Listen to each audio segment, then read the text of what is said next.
क्या हमने कभी एक बात पर गौर किया है कि इंसान का मन हमेशा गंदी आदतों और गलत चीज़ों की तरफ ही क्यों भागता है? मतलब एक बहुत ही कड़वा लेकिन सच्चा उदाहरण है आज हमारे पास, जो श्री हित प्रेमानंद गोविंद शरण जी महाराज ने दिया है। उन्होंने कहा है कि एक सुअर को अगर वैकुंठ का सारा वैभव भी दे दिया जाए, स्वर्ग के सिंहासन पर बिठा दिया जाए, तो भी वो उतर कर कीचड़ ही ढूंढेगा। बिल्कुल। और ये सुनने में थोड़ा अजीब लग सकता है शुरू में। हाँ, और सवाल ये उठता है कि हम इस कीचड़ वाले माइंडसेट से आखिर बाहर कैसे निकले। और एक और बहुत गहरी बात, जिससे हम भगवान से अपना सच्चा प्रेम समझकर खुश हो रहे हैं, कहीं वो हमारा एक बहुत ही बारीक सा बहुत ही सूक्ष्म अहंकार तो नहीं है? आज की इस गहरी चर्चा में हम इन्हीं सवालों के जवाब तलाशने वाले हैं। सही कहा आपने। और आज के हमारे जो श्रोता है ना, वो बहुत ही विशेष हैं। हम महाराज जी के एक अत्यंत गहरे और बहुत ही व्यावहारिक प्रश्नोत्तर सत्र का विश्लेषण कर रहे हैं। इस पूरी चर्चा का मुख्य मिशन यही है कि शास्त्रों की इन भारी भरकम बातों को मतलब हम अपनी आम रोजमर्रा की भागदौड़ भरी जिंदगी में कैसे अप्लाई कर सकते हैं।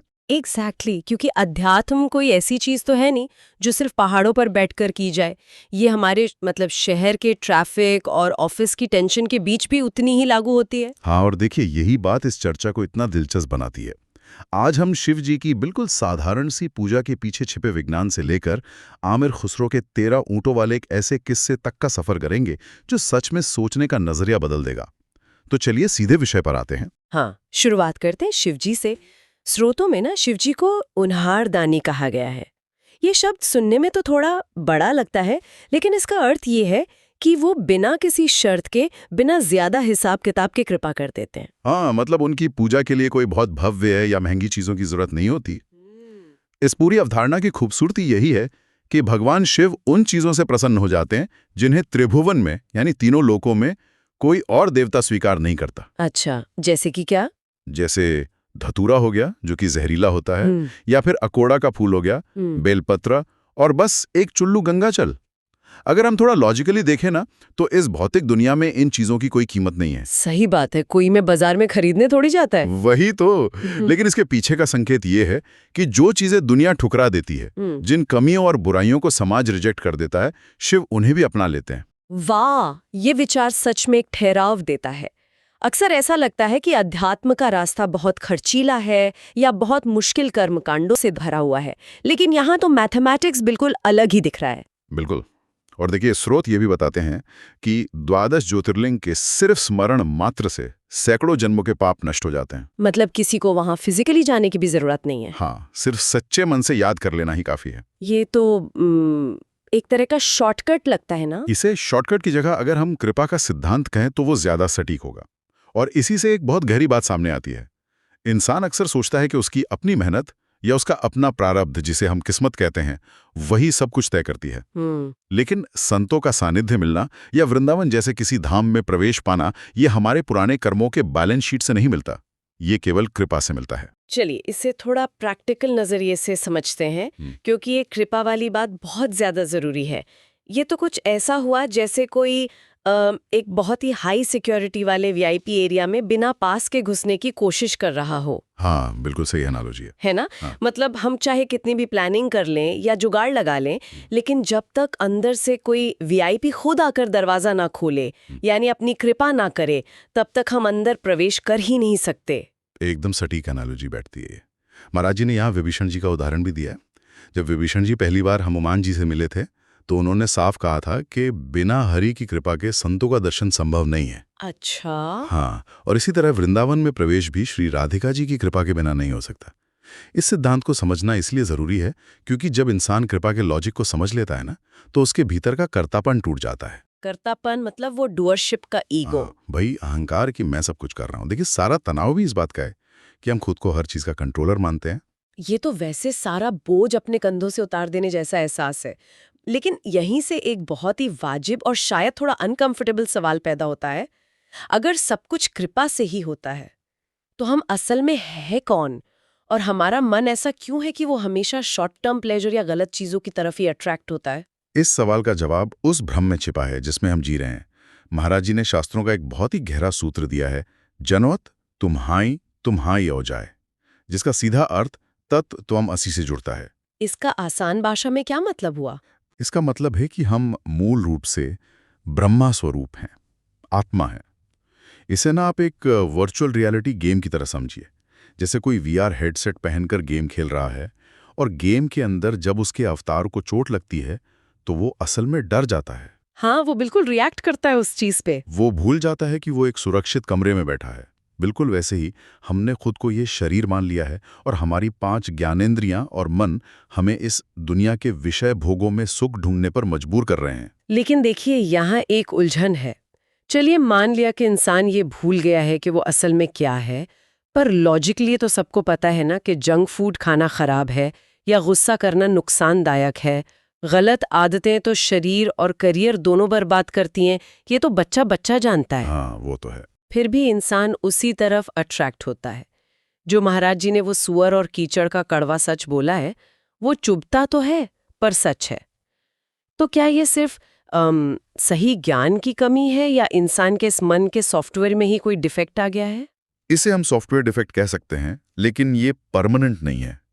असल में महाराज जी समझाते हैं कि मन मलिन हो गया है, यानी उस पर एक गहरी गंदगी की परत चढ़ गई है। और जब मन मलिन होता है तो उसका झुकाव स्वाभाविक रूप से नीच प्रवृत्तियों की ओर ही होता है। जैसे कि वही गंदे आचरण या होटल्स का अनहेल्दी खाना। बिल्कुल। और तरह तरह के व्यसन। जब तक ये मन मलिन है ना, आप इसे कितने भी अच्छे माहौल में रख दें, ये अपनी आदत के अनुसार कीचड़ ही ढूंढेगा। और सबसे बड़ी बात, केवल शास्त्रों को पढ़ लेने या इंटरनेट से बहुत सारा ज्ञान इकट्ठा कर लेने से ये सॉफ्टवेयर ठीक नहीं होता। तो फिर इसका रियल लाइफ एंटीवायरस क्या है? इसे ठीक कैसे किया जाए आखिर? इसका एकमात्र एंटीवायरस है भजन या निरंतर नाम जाप। इसे सिर्फ एक धार्मिक क्रिया की तरह नहीं देखना चाहिए हमें। अच्छा, इसके पीछे कोई मैकेनिज्म है क्या? हाँ, एक पूरा मैकेनिज्म है। जब कोई निरंतर नाम जाप करता है तो वो असल में अपने मन को एक नई प्रोग्रामिंग दे रहा होता है। धीरे धीरे जो हृदय है वो निर्मल होने लगता है। और जैसे जैसे ये सफाई होती है, काम, क्रोध और गंदी आदतों का जो ग्रिप है मन पर, वो अपने आप कमजोर पड़ने लगता है। मतलब ज्ञान को सिर्फ पढ़ना काफी नहीं है, उसको प्रैक्टिस करना पड़ता है। एकदम। ज्ञान को आचरण में उतारने के लिए ये लगातार की जाने वाली साधना ही काम आती है। अगर इसे किसी आम इंसान की रोजमर्रा की जिंदगी में उतारना चाहें तो इसका क्या मतलब बनता है? मेरा मतलब है कि कोई आम आदमी अपनी इंद्रियों पर लगाम कैसे लगाए? श्रोतों में इस पर एक बहुत ही गजब का प्रायोगिक विज्ञान मतलब प्रैक्टिकल साइंस बताया गया है। महाराज जी कहते हैं कि इंद्रियों को वश में करने का सबसे सरल उपाय ये है कि बिना भगवान को भोग लगाए कुछ खाना पीना नहीं चाहिए। सही बात है। और इसके पीछे का मनोविज्ञान बहुत गहरा है। इसे न सिर्फ एक रिचुअल या कर्मकांड की तरह नहीं देखना चाहिए। तो और क्या नजरिया हो सकता है इसका? देखिए, जब हम कोई चीज भगवान को अर्पित करते हैं तो हम उस वस्तु पर से अपना एकाधिकार या जिसे हम ओनरशिप कहते हैं वो छोड़ रहे होते हैं। हम खुद को ये याद दिलाते हैं कि ये वस्तु सिर्फ हमारी खुशी के भी नहीं है, ये एक प्रसाद बन चुकी है। लेकिन देखिए, इसमें एक बहुत ही एक्सट्रीम लेवल भी बताया गया है जो सच में थोड़ा हैरान करता है। श्रोत कहता है कि अगर किसी को कोई चीज बहुत ज्यादा पसंद है, मान लीजिए कोई खास मिठाई हो गई या फेवरेट खाना हो गया, तो उसे भगवान को भोग लगाकर दूसरों में बांट देना चाहिए। हाँ। और खुद सिर्फ एक छोटा सा टुकड़ा या तिनका भर लेना चाहिए। ये पढ़कर तो ऐसा लगा कि ये मॉडर्न दुनिया का एक अल्टीमेट डोपामीन डिटॉक्स है। डोपामीन डिटॉक्स, क्या बात है। इसे समझने का ये बहुत ही आधुनिक और सटीक तरीका है ना?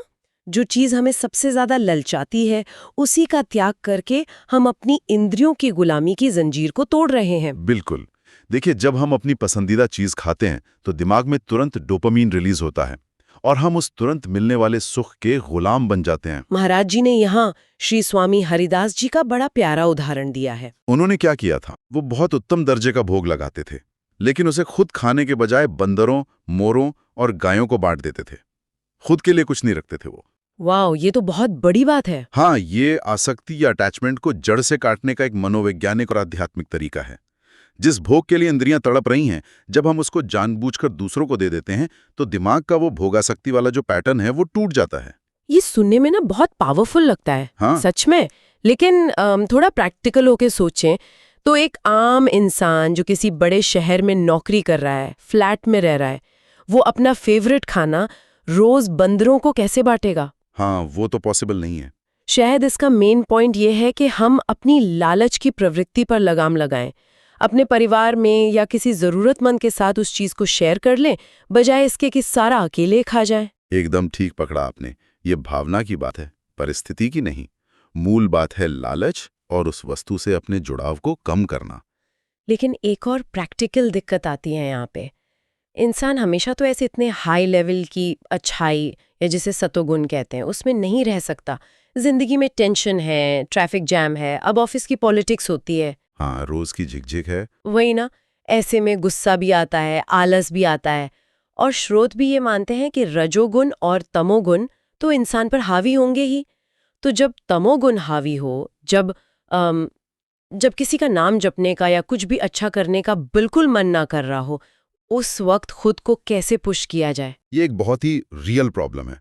हम सब इंसान हैं, कोई रोबोट तो है नहीं कि हमेशा एक ही स्टेट में रहेंगे। महाराज जी इसका जो समाधान देते हैं वो बहुत ही क्लियर है।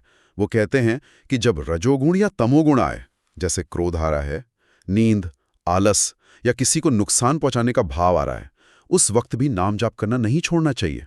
मतलब छोड़ना ही नहीं है किसी भी हाल में? नहीं, क्योंकि नाम में ना एक सर्व सामर्थ्य है। ये एक अचूक दवा की तरह काम करता है। मतलब अगर मन अंदर से पूरा चिड़चिड़ा रहा हो, भरा बैठा हो, फिर भी जबरदस्ती जुबान से नाम जपते रहना है, इसके पीछे क्या लॉजिक हो सकता है? लॉजिक ये है कि नाम जाप एक छतरी की तरह काम करता है, अम्ब्रेला की तरह।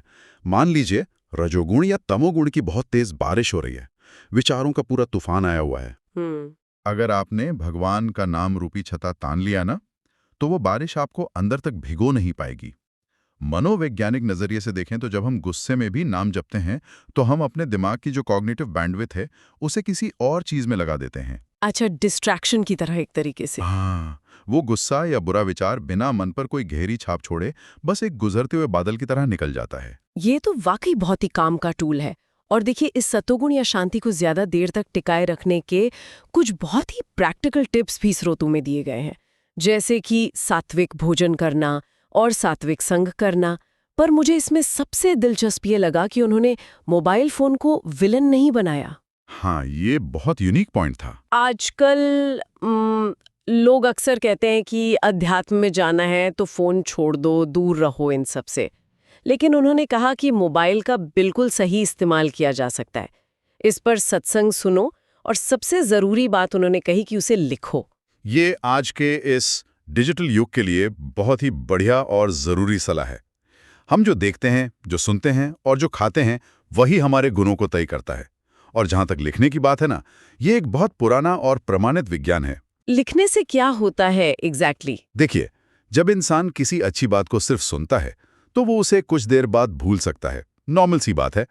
लेकिन जब वो उसे लिखता है तो उसकी मोटर स्किल्स और कंसंट्रेशन एक साथ काम करती हैं। वो विचार सीधे दिमाग में बहुत गहरा छाप जाता है। सही बात है, ये छोटी छोटी आदतें ही तो बड़ा बदलाव लाती हैं जिंदगी में। अब यहाँ से हम चर्चा के एक बहुत ही गहरे और सच कहूँ तो थोड़े कंफ्यूज करने वाले हिस्से पर आते हैं, प्रेम और अहंकार का विषय। आज की दुनिया क्या सिखाती है हमें कि जो भी हासिल किया है उस पे गर्व होना चाहिए। हाँ, सेल्फ लव और प्राइड की बात होती है। लेकिन इन स्रोतों का मैथमेटिक्स तो पूरी तरह से उल्टा ही चल रहा है। महाराज जी कहते हैं कि अगर किसी को ये अनुभव हो रहा है कि मुझे भगवान से बहुत प्रेम है, तो वो प्रेम है ही नहीं, वो तो एक बहुत ही सूक्ष्म अहंकार है। ये बात तो दिमाग को पूरी तरह से घुमा देती है। क्या आध्यात्मिक अचीवमेंट महसूस होना ही फेल होने की निशानी है? ये इस पूरे सत्र का शायद सबसे गहरा और समझने वाला हिस्सा है। देखिए, हम संसारी लोग हर चीज को एक अचीवमेंट या मेडल की तरह देखते हैं। किसी ने मान लो 1 महीने लगातार उपवास कर लिया या रोज सुबह उठकर ध्यान लगा लिया, तो उसके अंदर एक मैं पैदा हो जाता है कि मैं बहुत बड़ा साधक हूँ, मैंने ये आसन कर लिया। बिल्कुल, कि मुझे भगवान से प्रेम हो गया है। महाराज जी यही समझाते हैं कि जहां ये मैं या मुझे मौजूद है, वहां प्रेम कैसे हो सकता है। सच्चा प्रेम तो शब्दों में कभी बताया ही नहीं जा सकता। जो सच्चा प्रेमी होता है ना, उसे कभी ये महसूस ही नहीं होता कि वो कुछ खास कर रहा है। वो तो हमेशा इसी तड़प में रहता है कि हे भगवान, काश मुझे आपसे प्रेम हो जाए। इसका मतलब ये हुआ कि जब तक हम मैं को महसूस कर रहे हैं, तब तक हम मंजिल से कोसों दूर हैं। स्रोतों में एक फॉर्मूला भी दिया गया इसके लिए कि भजन में हमेशा असंतोष होना चाहिए और सांसारिक भोगों में संतोष। और आम जिंदगी में इंसान बिल्कुल उसका उल्टा करता है। वही तो, दुनिया की चीजों में हम कभी संतुष्ट नहीं होते और 2 मिनट ध्यान लगाकर सोचते हैं कि बस आज का कोटा पूरा हो गया, काम खत्म। सही कहा। जब तक पूर्ण आध्यात्मिक स्थिति ना मिल जाए, किसी भी साधक को रुकना नहीं चाहिए। और यहीं पर कर्म का गणित भी बहुत क्लियर होता है। महाराज जी बताते हैं कि जीवन पीछे के प्रारब्ध के अनुसार चल रहा है। मतलब पास्ट कर्मा। हाँ, यानी जो पीछे के कर्म हैं वो अपना रिजल्ट देंगे ही। सुख और दुख तो आएंगे, आप उन्हें रोक नहीं सकते, लेकिन जो वर्तमान का कर्म है, जिसे क्रियामान कहते हैं, वो पूरी तरह से हमारे हाथ में होता है। उसे होने दें, बस अपने आज के कर्मों का छता मजबूत रखें और उन प्रारब्ध के दुखों से बचने का एकमात्र जो शौके ज़ोबर है वो भगवान का नाम है। बिल्कुल सही समझे। आप परिस्थितियों को नहीं बदल सकते बाहर से, लेकिन उन्हें झेलने की ताकत आपको यहीं से मिलेगी, अंदर से। अब इस चर्चा के सबसे रोमांचक और अंतिम हिस्से की तरफ चलते हैं, जो है गुरु की संपत्ति। एक आम पिता अपनी प्रॉपर्टी हो गई, अपना घर हो गया, वो अपने बच्चों के नाम कर देता है। लेकिन एक गुरु अपनी आध्यात्मिक संपत्ति, जैसे उस परम आनंद की स्थिति या खुद के असली स्वरूप का ज्ञान, वो अपने शिष्य को आखिर कैसे ट्रांसफर करता है? ये बड़ा अहम सवाल है। यहाँ स्रोतों में अमीर खुसरो की एक कहानी दी गई है जिसने सच में रोंगटे खड़े कर दिए। हाँ, अमीर खुसरो की वो कहानी समर्पण का असल मतलब सिखाती है। दुनिया जिसे कचरा समझती है, वो एक समर्पित इंसान के लिए दुनिया की सबसे बड़ी दौलत कैसे बन जाती है, ये कहानी उसी का बहुत बड़ा प्रमाण है। मैं इसे थोड़ा डिटेल में बताना चाहूंगी सुनने वालों के लिए। एक बार एक सिद्ध बाबा थे और एक लालच भरा ब्राह्मण अपनी बेटी की शादी के लिए धन मांगने उनके पास पहुंचा। अब सिद्ध बाबा के पास कोई भौतिक धन या सोना चांदी तो था नहीं। संतों के पास ये सब कहाँ होता है? हाँ, तो उन्होंने उसे टालने के लिए अपनी लकड़ी की पुरानी खड़ाऊं यानी जो पदुकाएं होती हैं वो दे दी। अब वो ब्राह्मण बड़ा निराश हुआ कि मुझे तो सोने चांदी की उम्मीद थी, ये लकड़ी का टुकड़ा मैं क्या करूंगा। स्वाभाविक है, उसका लालच था। वो बहुत उदास होकर लौट रहा था। रास्ते में उसे आमिर खुसरो मिल गए। खुसरो जैसे ही उसके पास आए, उन्हें उन लकड़ी की पदुकाओं में अपने गुरु की महक आ गई। और जानते हैं उन्होंने क्या किया? क्या किया? उन्होंने उन मामूली से लकड़ी की पादुकाओं के बदले उस ब्राह्मण को अशरफियों और खजाने से लदे पूरे 13 ऊंट दे दिए। वाह, 13 ऊंट! हाँ, और बाद में जो खुसरो ने ये बात अपने गुरु को बताई कि मैंने आपकी पादुकाएं इतने ऊंटों के बदले ले ली हैं, तो गुरु ने पता ही क्या कहा? गुरु ने कहा सस्ता सौदा किया। बाप रे, ये कहानी सच में रोंगटे खड़े कर देती है। जिस ब्राह्मण के अंदर लालच भरा था, उसे गुरु की खड़ाऊन सिर्फ एक मामूली लकड़ी का टुकड़ा लगी। लेकिन खुसरो, जिनका अहंकार पूरी तरह मिट चुका था, उनके लिए वो तीनों लोगों की संपत्ति से बढ़कर थे। सच में बहुत डीप बातें हैं। महाराज जी यहाँ स्पष्ट करते हैं कि गुरु अपनी आध्यात्मिक संपत्ति ऐसे ही किसी को भी ट्रांसफर नहीं कर देता। सिर्फ गले में कंठी बांध लेने से या बाहर से शिष्य दिखने से कोई उस संपत्ति का हकदार नहीं हो जाता। तो फिर वो ट्रांसफर असल में होता कैसे है? मतलब इसका कोई मैकेनिज्म बताया है क्या? हाँ, इस मैकेनिज्म को समझाने के लिए महाराज जी ने भृंगी कीड़े का एक बहुत ही शानदार उदाहरण दिया है। भृंगी कीड़ा वो क्या करता है? देखिए, भृंगी कीड़ा क्या करता है ना, वो किसी दूसरी जाति के कीड़े को, जैसे मान लीजिए किसी झिंगुर को पकड़ता है हाँ। और उसे डंक मारता है। अब वो झिंगुर दर्द और डर के मारे लगातार उस भृंगी कीड़े के बारे में ही सोचता रहता है। अच्छा, उसका ध्यान उसी पे अटक जाता है। बिल्कुल, उसका पूरा ध्यान सिर्फ भृंगी पर टिक जाता है और उस अटूट चिंतन की वजह से वो झिंगुर बिना अपना शरीर छोड़े खुद भृंगी में बदल जाता है। अरे वाह! इसी तरह जब कोई शिष्य अपना तन, मन, प्राण और सबसे जरूरी अपना अहंकार पूरी तरह से गुरु को समर्पित कर देता है, तब गुरु के हृदय की जो आध्यात्मिक स्थिति है वो शिष्य में ट्रांसफर होती है। जब तक शिष्य रूपी बर्तन पूरी तरह से खाली नहीं होगा ना, उसमें गुरु की कृपा भरी नहीं जा सकती। बर्तन का पूरी तरह से खाली होना ये एक बहुत ही गहरा और थोड़ा डरा देने वाला विचार भी है, क्योंकि हम सब कहीं ना कहीं अपने मैं से बहुत बुरी तरह चिपके हुए हैं। सही बात है, छोड़ना आसान नहीं है। तो चलिए आज की इस पूरी गहरी चर्चा को समेटते हैं। आज हमने देखा कि शिवजी की वो एक चुल्लू जल वाली सरलता के पीछे कितना बड़ा संदेश है कि भगवान हमारी कमियों को भी अपना लेते हैं। हमने ये भी समझा कि हमारे मन का सॉफ्टवेयर मालिन है जो कीचड़ की तरफ भागता है, लेकिन उसे नाम जप रूपी एंटीवायरस से बिल्कुल धोया जा सकता है। बिल्कुल। हमने डोपामिन डिटॉक्स के जरिए आसक्ति को तोड़ने का तरीका जाना, ये समझा कि सच्चा आध्यात्मिक प्रेम कभी अपना बखान नहीं करता, और अमीर खुसरो और भृंगी कीड़े के उदाहरण से हमने ये जाना कि गुरु की कृपा पाने के लिए खुद को पूरी तरह मिटाना पड़ता है। इस पूरी चर्चा का अगर एक लाइन में सार निकालें तो यही है कि आध्यात्मिक ज्ञान सिर्फ किताबों में पढ़ने के लिए नहीं, बल्कि रोज की जिंदगी में प्रैक्टिकल तरीके से उतारने के लिए है। अपने वर्तमान को सुधारना और अहंकार को धीरे धीरे खाली करना ही असली काम है। एकदम सही का। और अब समय है इस चर्चा से जुड़ा एक आखिरी विचार छोड़ने का। हम इंसान अक्सर दिन भर अपने भाग्य या प्रारब्ध को खोजते रहते हैं, जो कि असल में हमारे हाथ में है ही नहीं। लेकिन जो चीज़ हमारे हाथ में है, यानी हमारा आज का कर्म और अपने मन को साफ करने का काम, उसे हम अक्सर ये कहकर टाल देते हैं कि चलो कल से शुरू करेंगे। कल कभी आता नहीं है। वही ना। जरा सोचिए, अगर आज किसी के इस भटकते हुए मन रूपी कीड़े को कोई ऐसा भृंगी मिल जाए, कोई ऐसा सच्चा ज्ञान या गुरु मिल जाए जो अंदर से हमेशा के लिए बदल दे, तो क्या कोई भी इंसान अपने उस पुरानी पहचान और उस मन की कीचड़ को हमेशा के लिए छोड़ने को आज तैयार है? इस पर थोड़ा विचार जरूर कीजिएगा।